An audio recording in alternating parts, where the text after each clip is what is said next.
Dear Floyd, I wrote you, but you still ain't calling. I left my cell, Twitter, and my home phone at the bottom.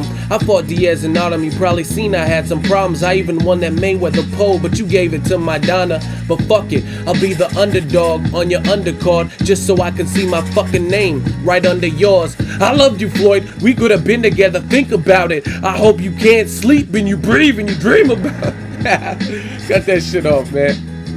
What up, Fight World?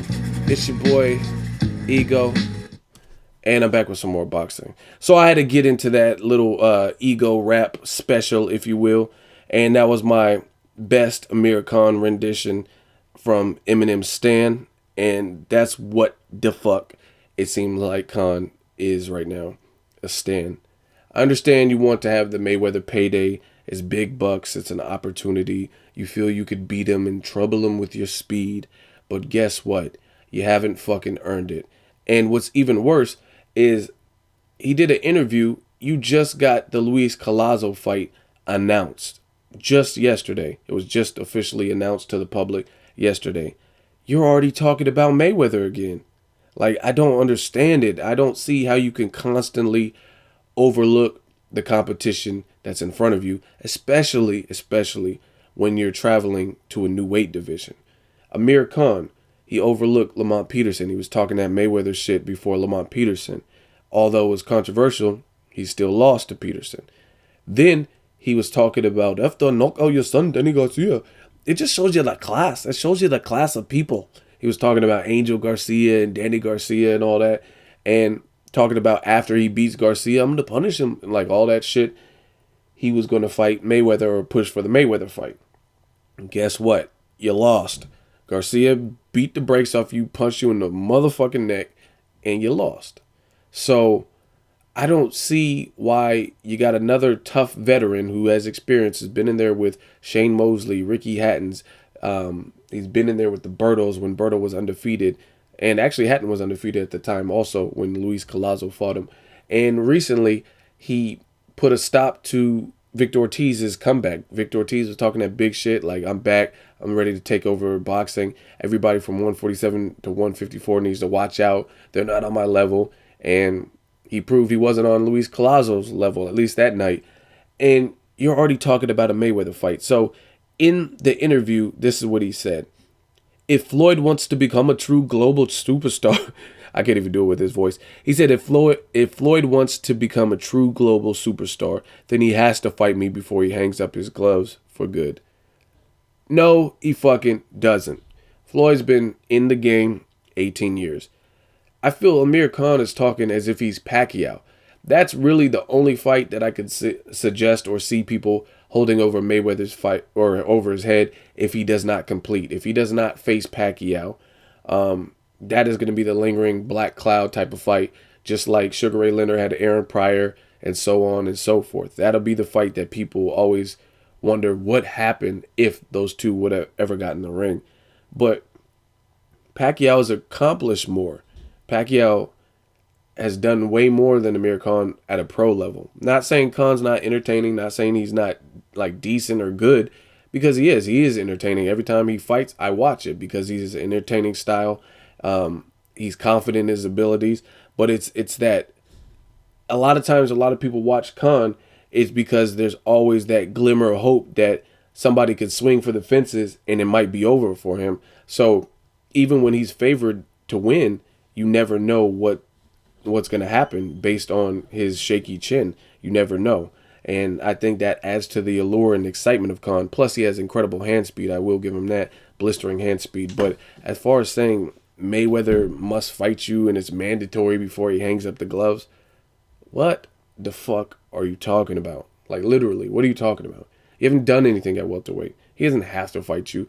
Like I said, Pacquiao, okay, I can understand people saying you must fight Pacquiao because it's a long brewing history with them, and it's a fight that people have craved for years. Even to Timothy Bradley. Bradley pretty much cleaned house at 140 minus Amir Khan and moved up. He fought Abregu, another good fighter, and then he fought Pacquiao, defeated him, and he outboxed the shit out of Marquez. So I want to see the winner of Bradley Pacquiao face Mayweather, whoever that is. I want to see it. And that's it. But Amir Khan, he's just delusional to me. He really feels that he's entitled to this Mayweather fight, that he's such a superstar that it's mandatory. Boxing, obviously, it's a business, but it should be about the best fighting the best too. And Khan hasn't proven that. He thinks because he has a lot of Twitter followers, then he is entitled to the fight. So Mayweather basically needs to fight Taylor Swift and Justin Bieber as well because they have a lot of Twitter followers as well. It doesn't, I mean, it doesn't work like that. It's not based on followers, especially this day and age with social networks and you can buy fucking followers. I see people on YouTube do it all the time. People, I look at their channel and they have a certain amount of subscribers and the next day they have like 500 more subscribers and they ain't posted shit. And the views on their videos don't corroborate or support them going up that many subscribers in a day. You know what I'm saying? So you could buy all that shit. Views, you could buy likes, you can buy pussy. You know what I'm saying? You can buy whatever you want nowadays, especially in the social media and social network.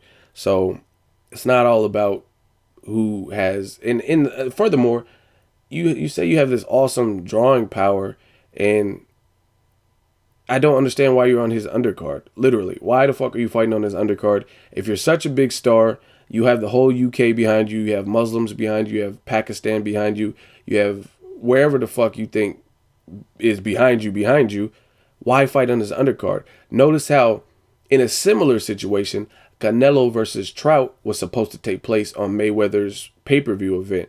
And because Canelo couldn't get that guaranteed, secured Mayweather fight if he were to beat Trout, Canelo said, you know what? I was born ready. Fuck you, Mayweather. I'm off the card. I'm going to have my own event a month before yours, do good numbers, and bring in my own fans and not support your event because you can't give me that guaranteed, that guaranteement of a fight. You know what I'm saying? You can't secure me that fight if I win. And since you won't sign on the dotted line for us to fight in September, I'm off your shit. And Canelo did just that. In April, he fought Austin Trout, beat Trout, looked good in doing it. And they had like 40,000 people fill out the Alamo Dome. Don't give me that, oh, they gave away free tickets. That's all boxing. You know what I mean? They want to make it look full.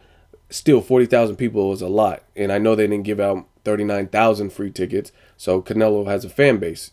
You got to give him credit for that. But notice the contrast. Canelo wasn't feeling Mayweather, says, hey, I'm a big star. I have a big following. Fuck you, Mayweather. And he did his own thing. Versus Amir Khan is fighting Luis Collazo, guess where? On the Marcos Maidana Mayweather undercard. So if you're such a big superstar, you have such a big following, why not go fight Kell Brook? Why not fight Luis Collazo in the UK? Bring the people out and show your star power instead of talking about it or pointing to your fucking followers. Doesn't make sense to me. Like I said, use the Canelo model and don't support it. I know me personally, if somebody burned me, say, yo, if you win this Mayweather poll, you get the fight. And then I won the Mayweather poll and they didn't give me the fight that they promised or said they would give me had I won, I'm not doing shit to support them. You know what I mean? You don't have to burn me twice. So Mayweather's just really stringing along Khan right here. And he's just very deluded and delusional, feeling that he's entitled to this. And I don't know, maybe he feels like being on the same stage with Mayweather is going to grant him the opportunity. You still have to go through, to me, even a Luis Collazo, unless he like first round knockout or something crazy, that doesn't secure you shit with Mayweather. That's a good introduction to welterweight, but there's other guys that have been working at welterweight harder than you. And by harder, I mean they're taking on equally tough challenges and they've had more welterweight fights. Guys like Marcos Maidana, that's why he got the Mayweather fight. Guys like Sean Porter fought Julio Diaz. He avenged his draw and beat him more convincingly. And he fought Devin Alexander, got the belt off him. Keith Thurman constantly moving up through the ranks, better competition, and looking impressive in doing so. So one fight doesn't make you the man. We've seen that with Adrian Broner. One fight against Paulie Malignaggi in a tough fight, then he had his first title defense and got the brakes beat off him by Marcos Maidana. So beating one person at welterweight doesn't guarantee you that Mayweather payday just looking spectacular in one welterweight performance. So I think like Khan is really just out of it. Like, you know what I mean? He's out of sorts. And I don't know, the Danny Garcia neck punch really had an influence on him, because these statements like, Mayweather's not already a global superstar, he needs you. Like, come on, man. I understand the payday. I understand this is your livelihood. You want to get that paycheck. But come on, man. You're looking super desperate, as you have been for some time. Then you let Mayweather play you, and you're still fucking with his undercard. It just makes no sense. I know for a fact, if somebody like did me dirty, I'm not really going to. Let's, like, if you guys slept with a chick and then she gave you crabs or something, are you going to keep sleeping with her? Like, it doesn't make sense. If you get burned once, why are you going to keep like supporting anything that they do? You know what I mean? People get cheated on and then keep going back to the same person. And they keep getting cheated on. Like, it's stupid. So I don't see why Amir Khan is even willing, especially being the superstar that he says he is. Why is he even willing to be on the Mayweather undercard?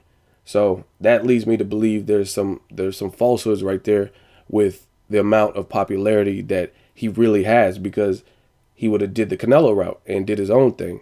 So I know I'm gonna hear from Khan's army like, oh, you're hating on Khan, man. You hate all of Khan. You hate his people. Like, fuck all that.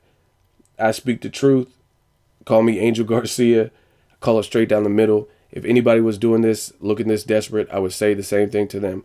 I've called Adrian Broner out on the shit I think he does wrong. Mayweather, Pacquiao, it doesn't matter, man. Call it straight down the middle. Take it for what it is. Dislike it. As always, hate, comment, or subscribe. Till next video. It's Ego signing off.